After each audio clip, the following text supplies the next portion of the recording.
আহ, আমার প্রিয় ছেলেরা, তোমরা কেমন আছো? আশা করি সবাই ভালো আছো। আজকে আমি পড়াচ্ছি অনার্স সেকেন্ড ইয়ারের অর্থনৈতিক ভূগোল 2004 কোডের সেবা কেন্দ্র বা খিস্ট্রোলারের কেন্দ্রীয় অবস্থান তত্ত্ব। প্রশ্নটা হচ্ছে, সেবা কেন্দ্র কি বা সেবা কেন্দ্র বলতে কি বোঝো? বিভিন্ন প্রকার সেবা কেন্দ্রের বর্ণনা দাও, অথবা খিস্ট্রোলারের কেন্দ্রীয় অবস্থান তত্ত্বটি আলোচনা করো। এই তত্ত্ব আলোচনা করার আগে আমি ক্লাসে অনেক কথাই বলি, সেগুলো কিছুটা হলেও আমি এখানে বলার চেষ্টা করছি। মূলত মানুষের জীবনযাত্রা শুরু হয়েছিল প্রাথমিক কর্মকাণ্ডের দ্বারা। মানুষ প্রথমেই কি করেছে?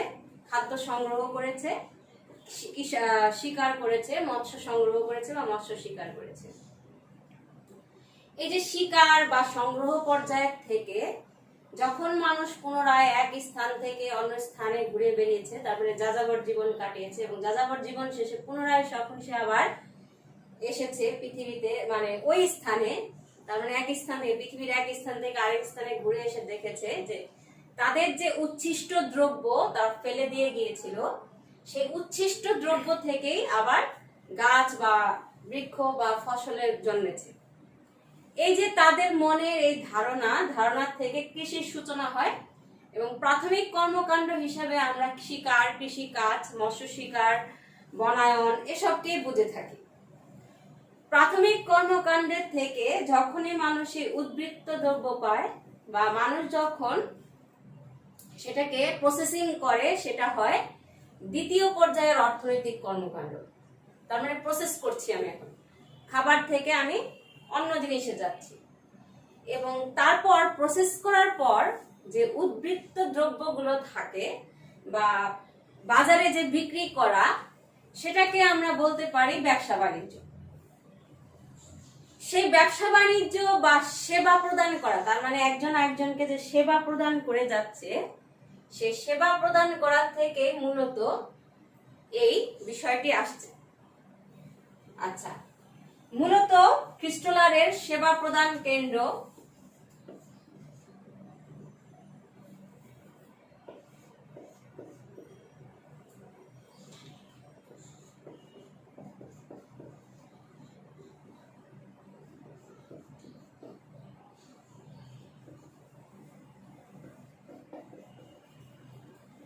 খিস্ট্রোলারের কেন্দ্রীয় অবস্থান তত্ত্ব মূলত বাণিজ্যিক কার্যক্রমগুলো বেশি উল্লেখযোগ্য করা হয়েছে বা কোন একটা সেবা প্রতিষ্ঠানকে নিয়ে করা হয়েছে। ধরো তুমি যেখানে বাস করো, বা সেটা গ্রামই হোক বা শহরই হোক, অর্থনৈতিক কার্যক্রম পরিচালনার জন্য ধরো একটা ব্যাংক আছে।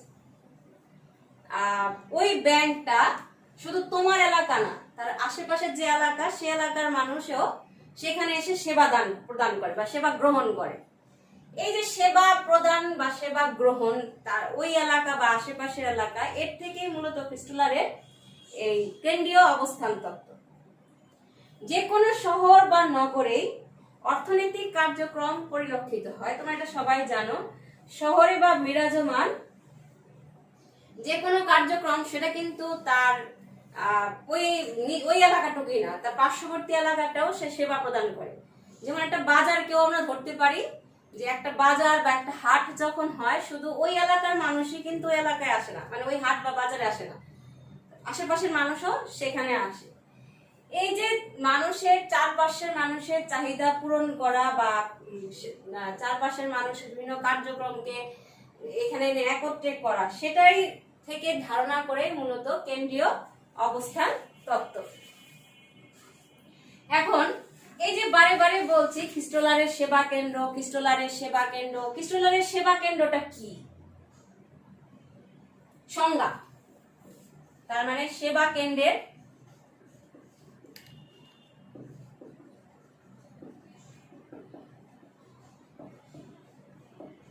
সংজ্ঞা। সেবা কেন্দ্রটা কি? একটি হ্যামলেট থেকে শুরু করে এসএমএসএন, হ্যামলেট থেকে শুরু করে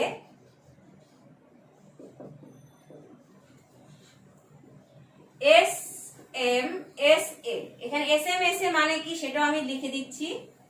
SMSA মানে standard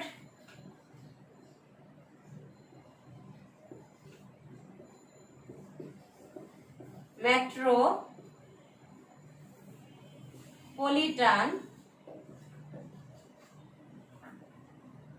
statistical area. Standard metropolitan statistical area. একটি হ্যামলেট থেকে শুরু করে, আমি সবগুলোরই সংজ্ঞা পরবর্তী দিব, আগে শুধু আমরা সেবা কেন্দ্রের সংজ্ঞাটা জেনে নিই। একটি হ্যামলেট থেকে শুরু করে SMSA পর্যন্ত সেবা কেন্দ্র হিসাবে বিবেচিত হতে পারে। এইসব স্থান বা এলাকায় বিভিন্ন কর্মকাণ্ড, যে ওই এলাকায় বিরাজমান শুধু মানুষ নয়, তার আশেপাশের সমস্ত মানুষকে সেবা প্রদান করে যায়। অর্থাৎ বলা যায়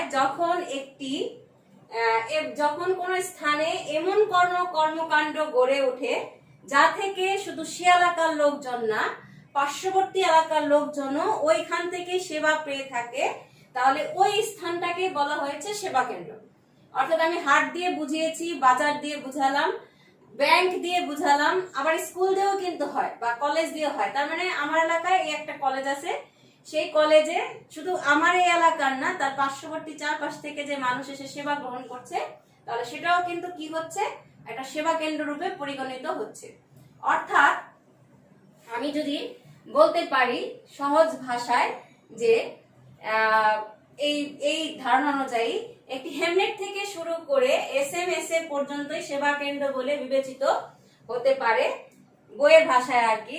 এইসব স্থান বা এলাকায় বিরাজমান বিভিন্ন কর্মকাণ্ড ওই এলাকায় বসবাসকারী কিংবা তার পার্শ্ববর্তী এলাকায় বসবাসকারী জনসাধারণকে কোনো সেবা প্রদান করলে সেটা সেবা কেন্দ্র বলে বিবেচিত হবে বা ওটি সেবা কেন্দ্র বলে পরিগণিত হবে। আমি আবার বলছি, ভালো করে শুনো।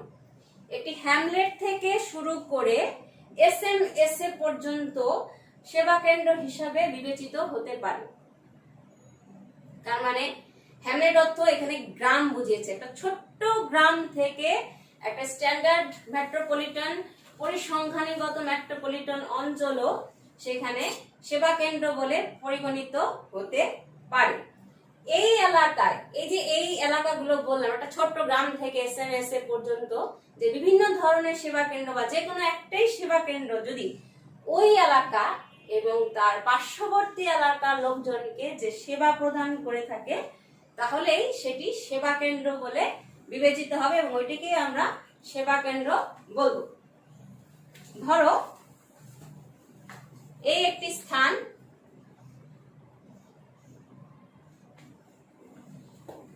এই যে স্থানটা, সেই স্থানটার এটা হচ্ছে তার কেন্দ্র।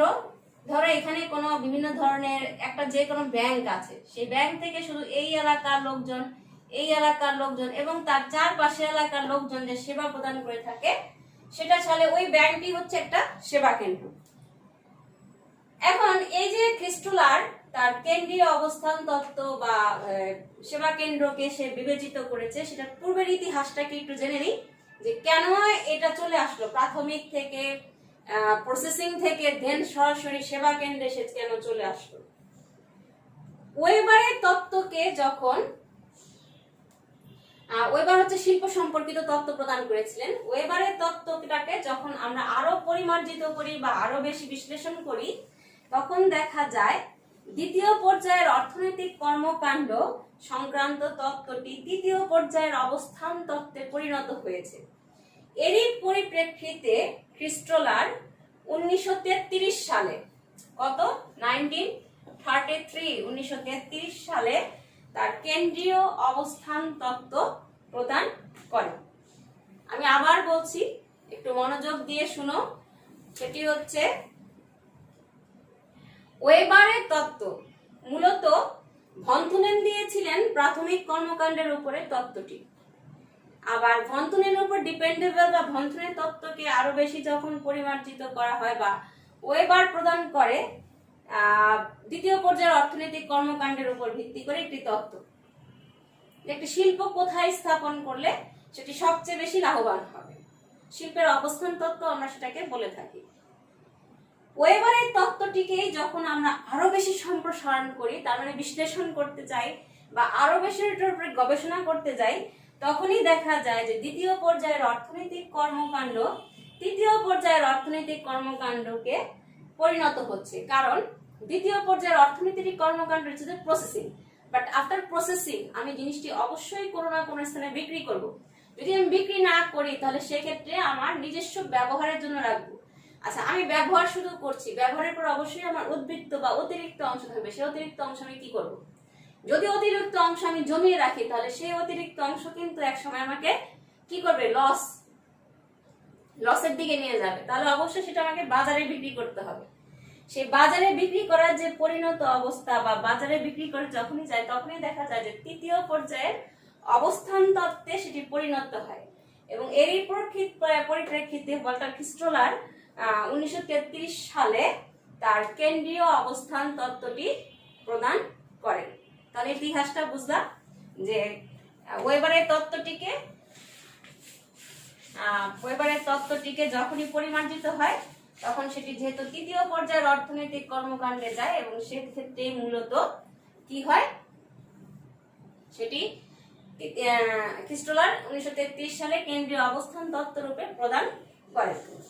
এখন এই যে খ্রিস্টোলার, সেই খ্রিস্টোলার কে?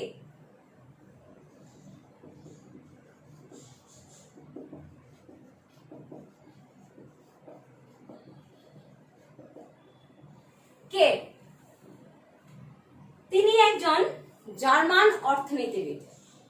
1932 সালে তিনি জার্মানির আর্লেনজেন বিশ্ববিদ্যালয় থেকে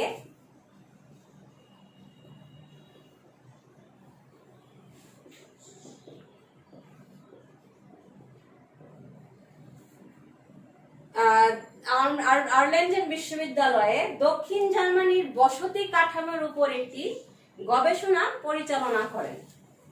তার এই গবেষণা প্রতিবেদনই পরবর্তীতে ভন্থুনেন এবং ওয়েবারের তত্ত্বের ন্যায় একটি অবস্থান তত্ত্বে পরিগণিত হয়। 1933 সালে এটি তত্ত্ব হিসাবে প্রতিষ্ঠিত হয় এবং 1940 থেকে 50 সালের মধ্যে এটি সারা বিশ্বে একটি জনপ্রিয় এবং গুরুত্বপূর্ণ অবস্থান তত্ত্বে পরিগণিত হয়। আমি আবার বলছি, তোমরা একটু ভালো করে শুনো। তার পরিচয়টা কি? তিনি হচ্ছেন একজন জার্মান অর্থনীতিবিদ। তিনি 1932 সালে আর্লেনজেন বিশ্ববিদ্যালয়ে দক্ষিণ জার্মানির একটি গবেষণা প্রতিবেদন উপস্থাপনা করেন বসতির উপর। তারা দক্ষিণ জার্মানিতে যে বসতি ছিল সেই বসতির উপর একটি গবেষণা প্রতিবেদন উপস্থাপন করেন। ভন্থুনেন এবং ওয়েবারের তত্ত্বের ন্যায় তার এই তত্ত্বটিও ছিল একটি গবেষণা বা অবস্থান তত্ত্ব ছিল। 1933 সালে তার এই তত্ত্বটি একটি বিশেষ প্রাতিষ্ঠানিক রূপ লাভ করে এবং 1940 থেকে 1950 সালের মধ্যে এটি সারা বিশ্বে একটি জনপ্রিয় এবং গুরুত্বপূর্ণ অবস্থান তত্ত্বে পরিগণিত হয়। তোমরা এই বিষয়টি আরো জানবে ভালো করে যখন তোমরা ভূমি ব্যবহার জরিপের কাজগুলো করবে। কারণ ওই সময় যখন ভূমি ব্যবহার জরিপ 40 থেকে 50 দশকের মূলত ভূমি ব্যবহার জরিপের উপর সবচেয়ে বেশি গুরুত্ব আরোপ করা হয় যে কোন জমিতে আমরা কি কাজ করব। ঠিক সেই সময়ে খ্রিস্টোলারের তত্ত্বটাও কিন্তু খুব সেটা খুব বেশি জনপ্রিয়তা অর্জন করে। এরপর হচ্ছে সে যে তত্ত্ব দিল, সেবা কেন্দ্র তত্ত্বটি দিল, সেই সেবা কেন্দ্রের তত্ত্বের এভি তত্ত্বেরই কিছু পূর্ব শর্ত থাকে বা মূল বক্তব্য থাকে। সেই মূল বক্তব্য বা পূর্ব শর্তগুলো কি কি কি কি শর্তের উপর ভিত্তি করে তার এই তত্ত্বটি প্রদান করা হয়েছে।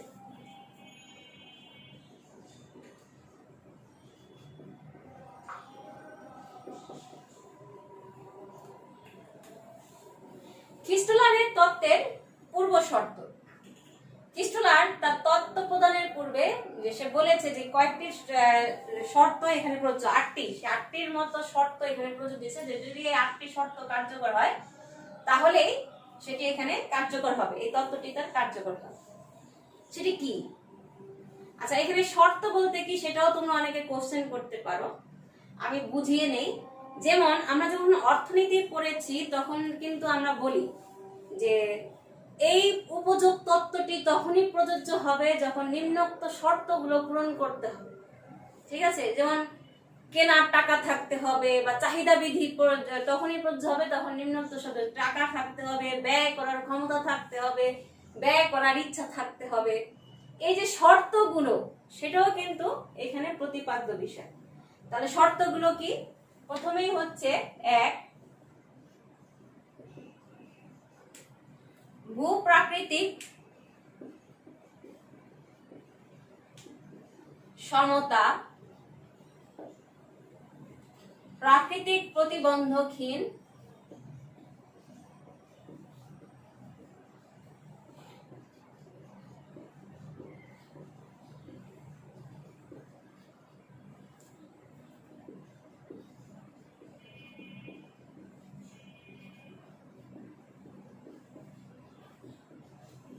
ভূপ্রাকৃতিক সমতা প্রাকৃতিক প্রতিবন্ধকহীন সমভূমি, তার তত্ত্বের প্রধান শর্তই হচ্ছে এটি। 2 নাম্বার হচ্ছে সম উর্বরতা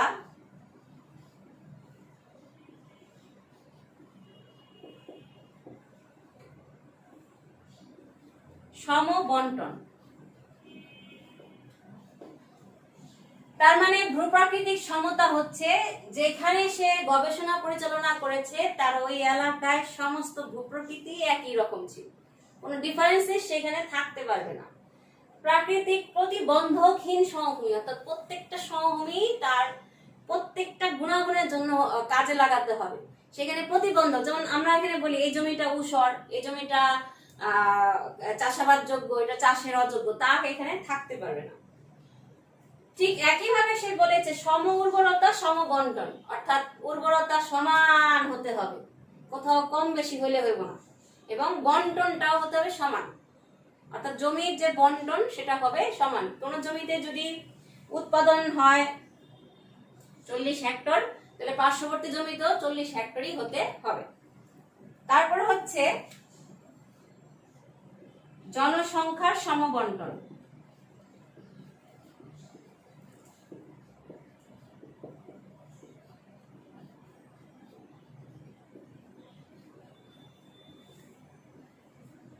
ও ঘনত্ব।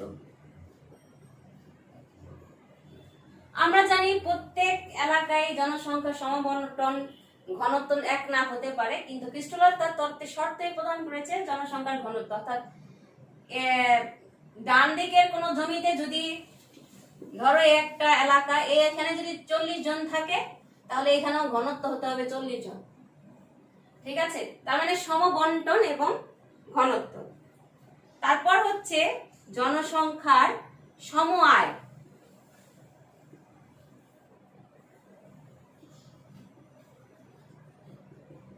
ও ক্রয় ক্ষমতা।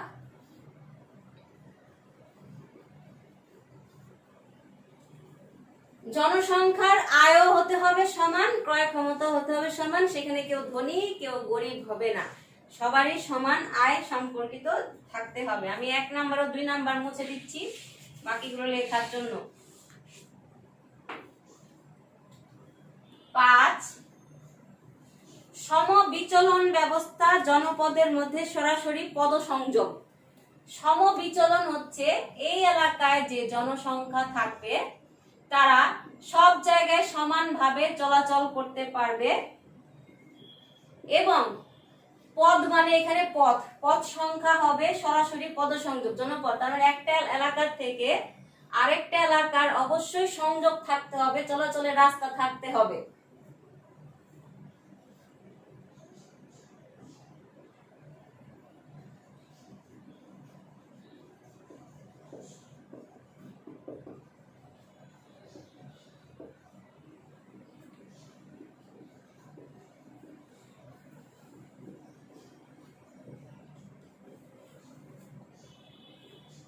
সমবিচলন ব্যবস্থা ও জনপদের মধ্যে পদ সংযোগ। এরপর হচ্ছে সংক্ষিপ্ততম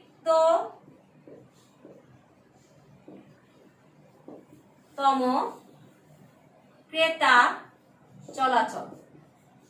সংক্ষিপ্ততম ক্রেতা চলাচল বলতে সে বুঝিয়েছে যে অঞ্চলে ক্রেতা এক অঞ্চল থেকে যে আরেক অঞ্চলে যাবে, যদি তার অঞ্চলে সেবা থেকে থাকে তাহলে সে অবশ্যই অন্য অঞ্চলে যাবে না, বা অন্য অঞ্চলে গেলেও সে তার আরেক অঞ্চলে পার্শ্ববর্তী আরেক অঞ্চলে দেখা যাচ্ছে সেবা প্রদান পাচ্ছে। ধরো এইরকম একটি এলাকা, এখানে সেবা কেন্দ্রটি আছে, তাহলে এই অঞ্চলে আরেকটা সেবা কেন্দ্র আছে এরকম, তাহলে এই অঞ্চলের মানুষগুলো এখানে যেতে পারবে, এখানে যেতে পারবে, কিন্তু সংক্ষিপ্ততম ক্রেতা তার মানে তারা সব জায়গায় যাবে অল্প অল্প করে, যে এক জায়গায় সবাই গিয়ে হুমড়ি খেয়ে পড়লো তা কিন্তু না। যেমন তোমাদের পার্শ্ববর্তী যে আমাদের যে পার্শ্ববর্তী নিউ মার্কেট, আমাদের বাংলাদেশের সব মধ্যবিত্ত মানুষেরই ওই অঞ্চলেই বেশিরভাগ এসে শপিং করে আমার মতে। তাহলে অবশ্যই তোমরা বুঝতে পারছো যে এই যে সংক্ষিপ্ততম চলাচল, যে তার নিজের এলাকায় শপিং সেন্টার থাকতো সে কি আসতেছে এই নিউ মার্কেট এলাকায় আসতেছে, কিন্তু খ্রিস্টলারের মধ্যে না, তার নিজের এলাকায়ও যাবে এবং পার্শ্ববর্তী এলাকায়ও যাবে, তাতে সংক্ষিপ্ততম ক্রেতা চলাচল হবে।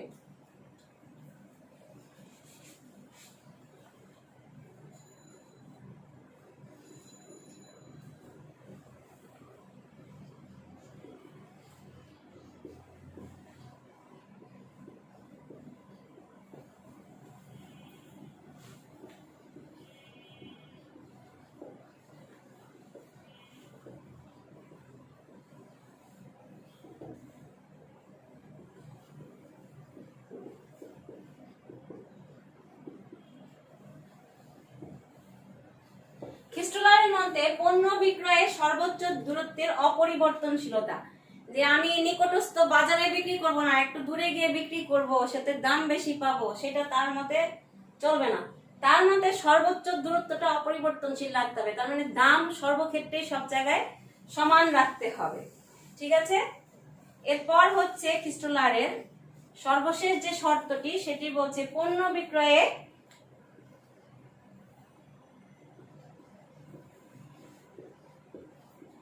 বিক্রয়ে সম মুনাফা।